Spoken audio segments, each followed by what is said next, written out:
menjadi umat baginda Nabi besar Muhammad, umat yang selalu dirindukan oleh Nabi, umat yang dimana Rasul Sallallahu Alaihi Wasallam, Nabi Muhammad Sallallahu Alaihi Wasallam bersabda di dalam hadisnya, "Idza yushaku ahadukum bisyaukatin fi rijlih la'ajidu ala maha fi qalbi." Apa kata Nabi? Andaikan salah satu dari kalian, wahai umatku, ada yang kakinya tertusuk duri, maka pasti kalian merasakan sakit.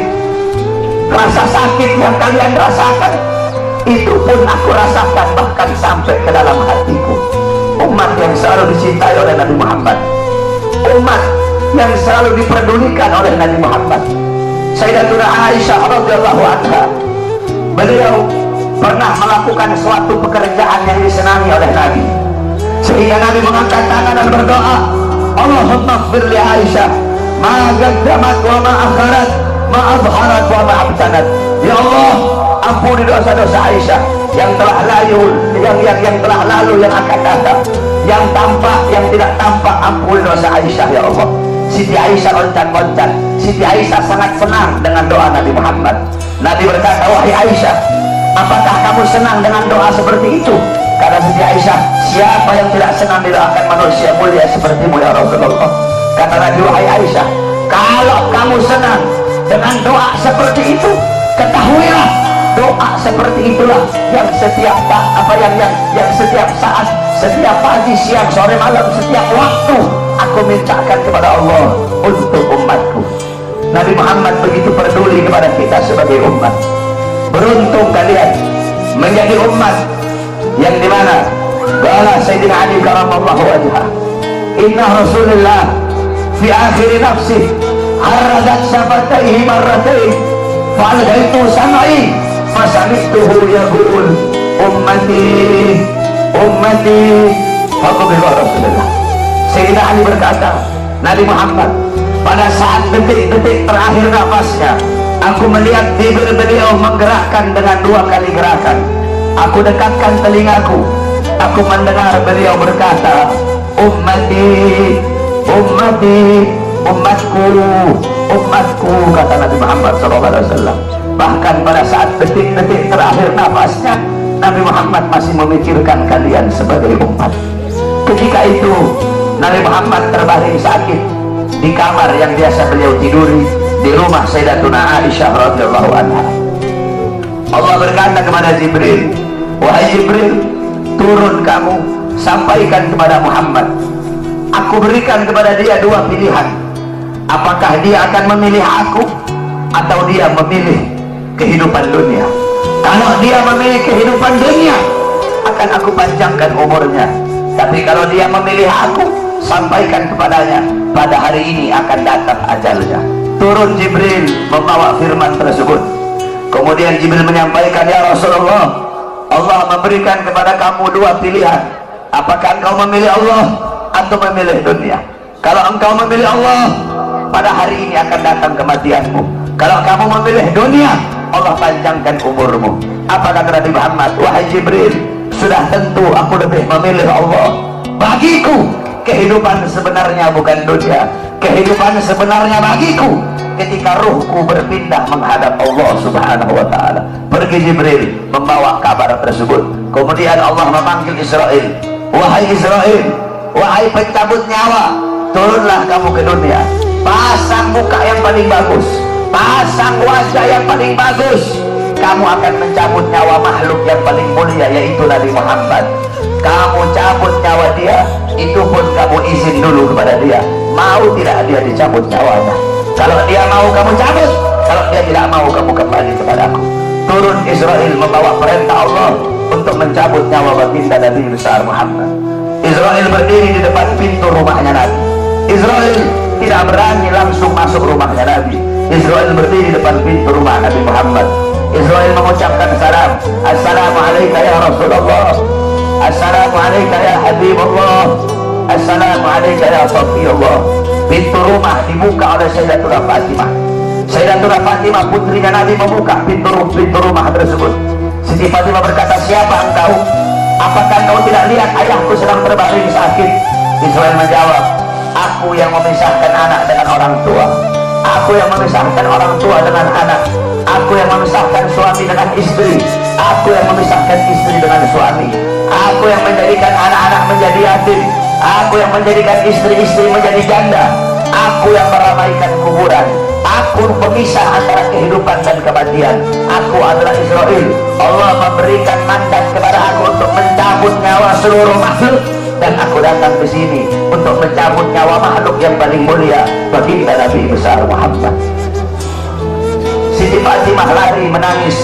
Siti Fatimah kembali ke pangkuan ayahnya. Siti Fatimah berkata, wahai ayahku, engkau akan wafat. Wahai ayahku, kau akan meninggal dunia. Israel sudah ada di depan ingin mencabut nyawamu ya Rasulullah. Rasulullah berkata, jangan kau bersedih wahai Fatimah. Wahai Fatimah, ketahuilah, setelah kematianku, engkau adalah manusia yang pertama kali akan menyusulku. Setelah kematianku nanti kelak, engkau adalah manusia yang pertama kali masuk surga setelah aku. Siti Fatimah mengusap air matanya. Datang Israel berdiri di hadapan Nabi Muhammad. Israel berkata, ya Rasulullah, dengan segala kerendahan hatiku, aku datang kemari untuk mencabut nyawamu atas perintah Allah. Aku izin dulu kepadamu, apakah engkau mau dicabut nyawa? Kalau engkau mau, aku cabut. Kalau engkau tidak mau, aku kembali kepada Allah Subhanahu wa ta'ala. Nabi Muhammad berkata, ya Jibril, wahai Jibril, aku belum puas meninggalkan umatku kalau belum diberi jaminan oleh Allah Subhanahu wa ta'ala. Nabi Muhammad masih memikirkan nasib kita sebagai umat. Nabi Muhammad pergi menghadap apa? Jibril pergi menghadap Allah. Jibril berkata, ya Allah, kekasihmu Rasulullah meminta jaminan untuk umatnya. Apa kata Jibril? Ya Rasulullah, ya Allah, kekasihmu meminta jaminan untuk umatnya. Allah berkata, Allah berfirman, fa'auhallahu ta'ala ala Jibril, basyirhu ya Jibril, innahu awwalu nasin kharijun minal ardi idha bu'isu wa sayyiduhum idha jami'u fabasyirhu innal jannah muharramatun alal umam qabla an tadkhuluha ummatuh. Tadi Allah berkata kepada Jibril, wahai Jibril, sampaikan kepada kekasihku Muhammad, dia adalah manusia yang pertama kali akan aku bangkitkan dari dalam kubur. Dia adalah manusia yang menjadi pemimpin seluruh manusia di dunia dan akhirat. Dia menjadi pemimpin kelak ketika hari kebangkitan. Dan sampaikan kepadanya, jaminan dariku surga aku haramkan untuk dimasuki oleh umat manapun sebelum surga dimasuki oleh umatnya. Turun Jibril bawa wahyu tersebut. Rasulullah berkata, al-an qarrat aini, sekarang aku senang, sekarang aku puas, cabutlah nyawaku wahai Israel. Dicabut nyawa Nabi Muhammad SAW. Ketika dicabut nyawa Nabi Muhammad mendesak. Nabi Muhammad berkata, dicabut lagi nyawa Nabi Muhammad. Nabi Muhammad berkata, Nabi Muhammad merasakan sakit. Di sebelah kanannya Nabi ada sebuah cawan berisi air. Nabi Muhammad meletakkan tangannya di cawan tersebut. Beliau usap air keringat yang keluar dari wajah beliau. Kemudian beliau berkata, wahai Israel, apakah seperti ini rasa sakit dicabut nyawa? Israel berkata, iya ya Rasulullah, seperti itulah rasa sakit dicabut nyawa. Nabi berkata, apakah rasa sakit seperti ini juga yang nanti bakal dialami oleh umatku? Apakah rasa sakit seperti ini yang nanti bakal umatku rasakan wahai Israel? Israel berkata, ya Rasulullah, rasa sakit seperti itulah yang nanti bakal dialami oleh umatku. Rasa sakit seperti itulah yang nanti bakal dirasakan oleh umatku. Mendengar itu Nabi Muhammad menangis. Nabi Muhammad mengangkat tangan. Doa terakhirnya Nabi Muhammad, harapan terakhirnya Nabi Muhammad, doa yang menutupi wafatnya Nabi Muhammad SAW.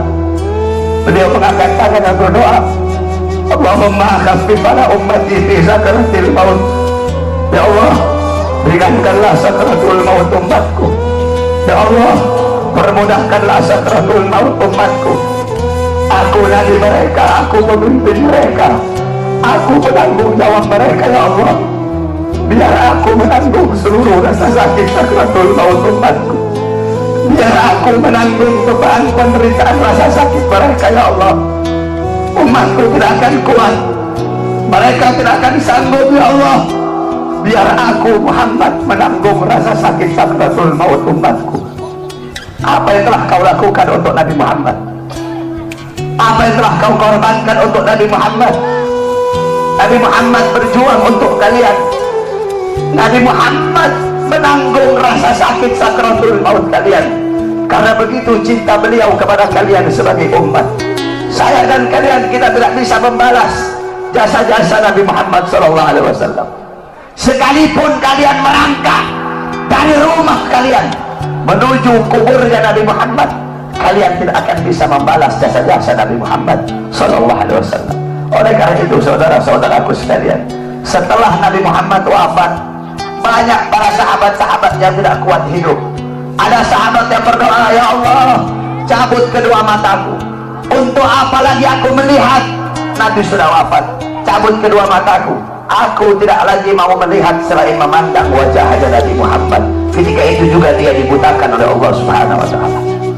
Ada yang angkat tangan, ya Allah, cabut nyawaku. Aku tidak lagi mau hidup. Untuk apa aku hidup? Nabi Muhammad sudah wafat, cabut nyawaku ya Allah. Ketika itu juga Allah cabut nyawanya. Kemudian ada seorang perempuan, ada seorang wanita, qalat li Aisyah, ya Aisyah, ikshif li qabrin Nabi. Wahai Aisyah, bukakan untukku kuburnya Nabi Muhammad. Dibuka kuburnya Nabi Resti Aisyah. Masuk ini perempuan, babakan hatta makan. Wanita ini menangis depan kuburnya Nabi sampai dia mati.